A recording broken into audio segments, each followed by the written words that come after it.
Hi, this is Dan here. I hope you're doing really well today. Now, one of my favourite ever bass players is Jaco Pastorius. And whilst I can't teach you everything that great bass player did in one lesson, in one short lesson, I'm going to introduce you to a few techniques that, I've been using for years and years now that come from him. Now, I can't play like him. I never will be able to, but all of us, we can be inspired by the great bass players. So I'm going to dive into the first line here. The backing track and the PDF you can download. I'll put a link below. But if you're listening to this and the intro and you're thinking, well, this is a bit too fast for me, the trick is to learn any technique and get it up to speed is to play really, really slowly. So that's what we'll do. And whilst you do have that backing track, which is 115 beats per minute, I would recommend just slowing everything right down, taking it beat by beat. Now, one of Jaco Pastorius's biggest strengths, I mean, we could be here all day listing them, but a really ferociously fast and consistent alternate plucking. The next line I'll show you, we'll work on that a bit more. But players like Joe Dart do that now, where these 16th notes just fly by. These are 16th notes, by the way, which are, you have 16 in a bar and you count them. 1 E and a 2 E and a, if that's the way you want to count them. Some people count them like that. 1 E and a, 2 E and a, 3 E and a, 4 E and a. I just tap my foot and know that there are 4 in every beat. Okay, so we've got a hammer-on where you pluck the first note and then hammer a finger onto the higher pitched note. I'm using second to third finger or second to fourth finger sometimes, okay? I'm just plucking with the index. The middle finger is already there and waiting for the D string, which is next. And we've got the G on the 5th fret. Now I'm playing a fretless here. I might explain a bit more about this bass later on or in another video. It's just one I picked up really cheap the other day, and someone obviously loves Jaco and got this professionally de-fretted, I think, and some epoxy on it. So it's a pretty cool bass. So I'm going to say frets even though I don't have any on this bass. The other thing to mention is that Jaco did play a Fender that was de-fretted, and he favoured the back pickup. Okay, so if you pluck a little bit more over the back pickup, even if you don't have a Fender Jazz, somewhere closer to the bridge, you'll get a bit more of that tone. I'm soloing this pickup entirely. Okay, so those are the first bits. And I'm keeping that third note really short by plucking and then catching the string with the next finger. And I think this kind of thing, this note length, is very important.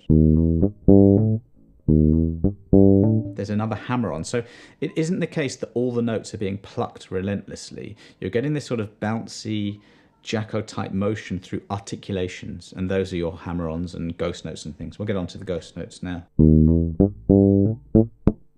So that's a ghost note. And when you play that ghost notes are quite a good opportunity to move.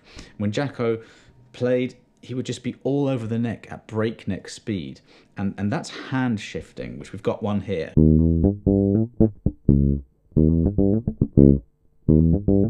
It's a mini one. My thumb is in contact with the back of the neck and I'm just sliding across. Now that ghost note gives me a good opportunity. You can play one anywhere. They change tone a little bit, but you just want a dead sound. They're sometimes called dead notes as well. So I'm going to that C sharp on the 4th fret, and then there are 2 more ghost notes. Now make sure when you're playing ghost notes, see there I've got a harmonic because I'm deadening just over that 4th fret there. And so what you want to do is use more than one finger. Just make sure everything is completely dead. And then we've got a D after that, D natural. And then 2 more ghost notes. The whole thing. Now I would recommend that you get it up to that sort of a speed, or even slower really.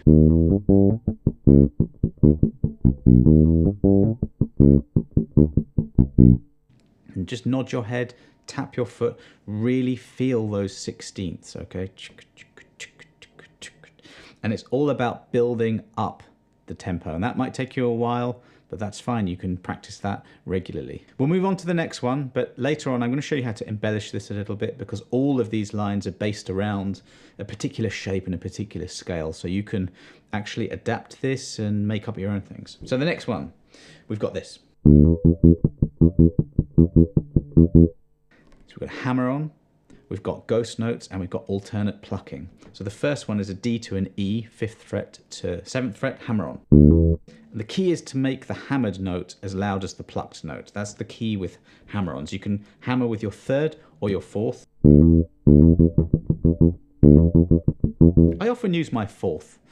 And that kind of frees up the 2nd and the 3rd for muting. That's why I do that a lot. But it's very dependent on what I'm doing next. So now, because I'm all on one string, just 2 notes, I'm happy to do that, right?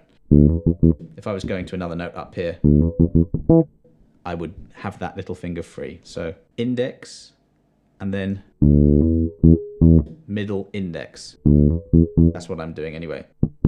And then this is the timing that you've got to get. So you've got the 2 E's, and then you've got to lift up for the dead notes, and it's that over and over again.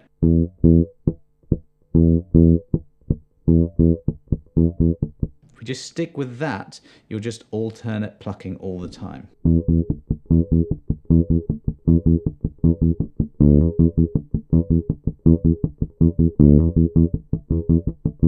Now, all of that is a kind of timing thing that you've got to get. As I said, in terms of building up speed on the bass, it's all about, ironically, slowing down, okay? You have to pick up the muscle memory. You have to make sure that the coordination is there. Your fingers on this hand and this hand are doing the right thing. Only way to do that is to slow it down. This obviously applies to any style of music, any technique. Next line, very similar without the ghost note. So this is a real alternate plucking workout.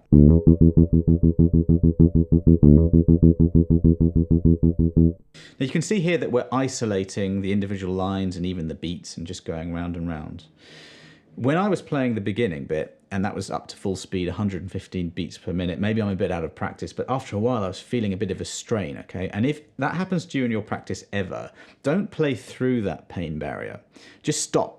For now, maybe go to something easier or come back the next day. You really don't want to play through any kind of strains and pains that you might feel, especially sort of where the wrist bends here. Try and keep the wrist as nice and straight as you possibly can, and just build this up over time. Next, we've got a nice little arpeggio. So this is actually E minor. The chord is E minor 7, and it's built around... I built around these lines around an E Dorian mode, okay? So if you know that,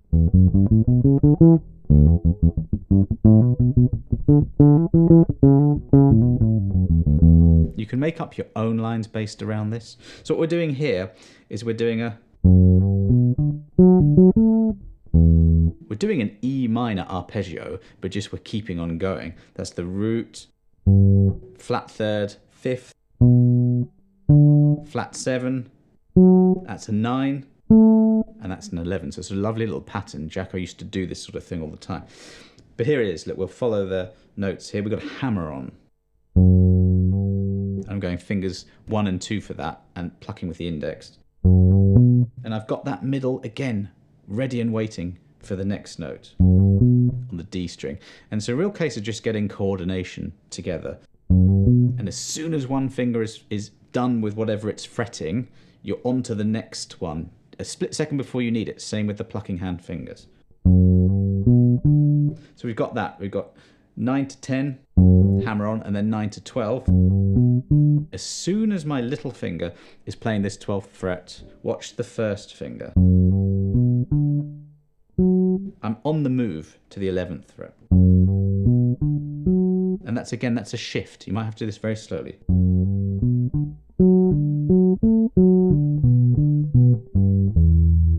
And we've got a little bit of stretching here.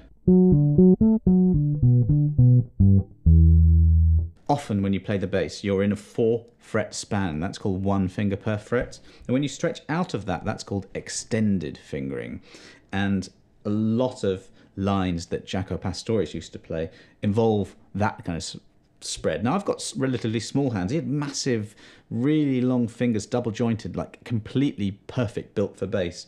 You don't have to have those types of genetic gifts to play the bass. You just have to work on your hand stretch, you know, to get the stretches between the fingers going, and just a little bit of practice every day doing that, you'll begin to get these stretches much better. I've been talking about alternate plucking, but one thing Jaco used a lot is raking. So here, really slowly.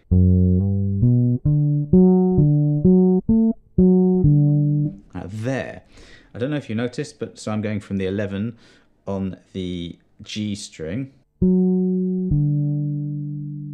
to the 12th fret D, okay? Now there, I plucked with the middle and just continued plucking with that same middle finger, okay? And you can equally do that with the index finger. That's called raking. And what you have to do is you fret the first note, and as soon as you finish with it, you come off to stop the note. Otherwise it would be a chord. And that's how you get quite quick, well, very quick plucking without having to do alternate all the time, which this way, when you're going from a high-pitched string, G, D, A, E in that direction, raking is really good for you. So let's play that up to speed a bit more.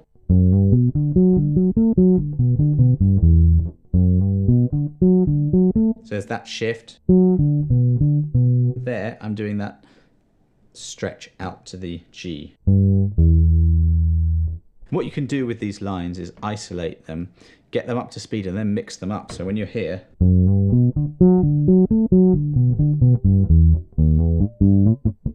you can just do a little, well, that's a big shift actually. So we're going from there back to there. You've got to practice that movement, that hand shift. The last one is a minor pentatonic descending run. And here we've got a little bit of everything, but alternate picking. And we've got a bit of raking as well. Now you can pluck everything. That's index, middle, slowly. Or you can do a combination. So you can do index, middle, and then continue with the middle, the raking. You know, there's no wrong or right here. And sometimes when I'm playing, I don't know what I'm doing, okay? And certainly someone like Jaco didn't.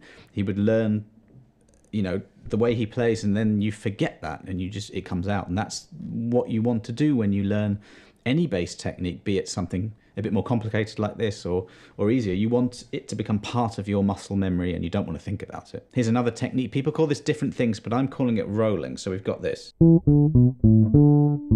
So did you see there?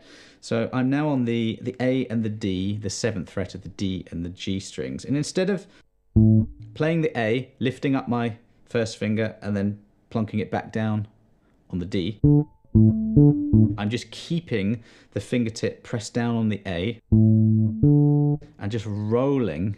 You see it a bit better there. You see I'm rolling the finger and playing basically where that crease is behind that knuckle there. And that saves me having to lift up, okay? Takes a bit of getting used to, but that's a really good technique to build up a bit of speed. So this line, slowly.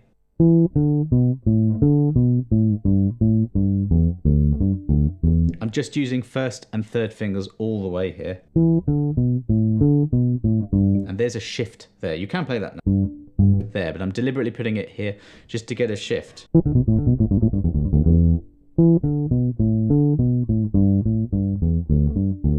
Now, did you hear there that even though there was a shift, there was no hesitation in the note? The note just continued onwards.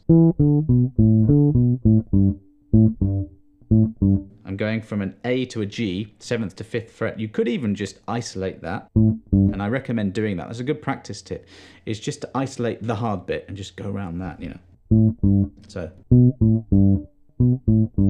and then piece together the line. As I said before, this works with any style of music, any technique, okay?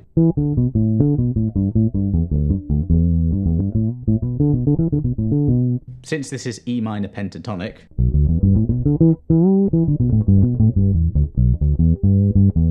you can just learn that scale and do this similar idea just anywhere. We're doing alternate plucking, we're doing some hand shifts, you can add in some hammer-ons,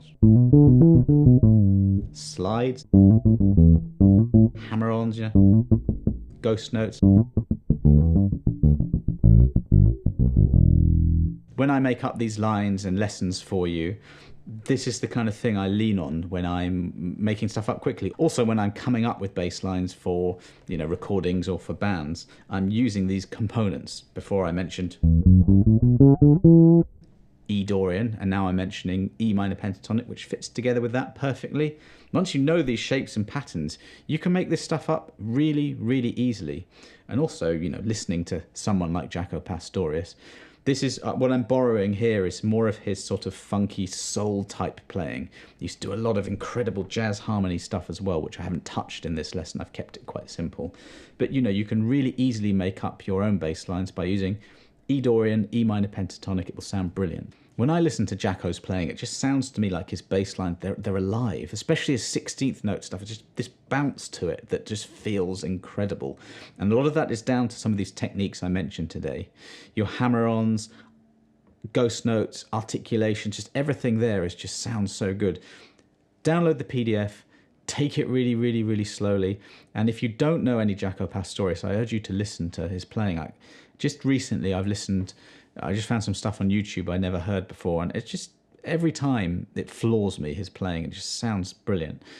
You don't have to be into this sort of music. It will come out in, if you like rock, you can start to use this in your rock playing, okay? So I don't think it hurts to learn from the greats. And if you liked this type of lesson and you want me to do a couple more, then do let me know. Otherwise, thanks very much for watching. Please do like, share, subscribe to the channel. That really helps me grow it. And have a really good day. I'll see you on the next video.